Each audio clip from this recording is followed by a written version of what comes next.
homwe yangu ine utano. Mukombo ngandipfurisa karega indidure pamwe tingangoutangidza mutambo. Ndoda kuve mukwasha, ndodave wangu kana mangenyo ndokwesha. Pana uyo ndingatogwesha, ndipe mukana yandinayo yese ndokesha. Aita chigagairwa papa anenge akanwaka kuta mukaka. Itavi yangu ndegakuna anoataka. Tarakadenga mudze chingwa pamupaka.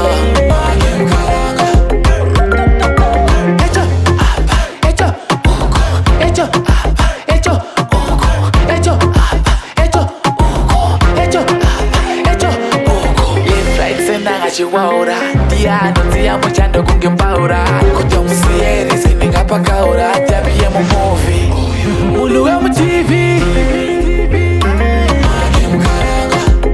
anenge akanwaka kuta mukaka.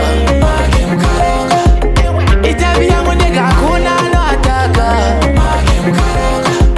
Tarakadenga mudze chingwa pamupaka. Pamusoro itsano ndinosiva ndina unhu asi homwe yangu ine utano. Mukombo ngandipfurisa karega indidure pamwe tingangoutangidza mutambo. Ndoda kuve mukwasha, ndodave wangu kana mangenyo ndokwesha. Pana uyo ndingatogwesha, ndipe mukana yandinayo yese ndokesha. Aita chigagairwa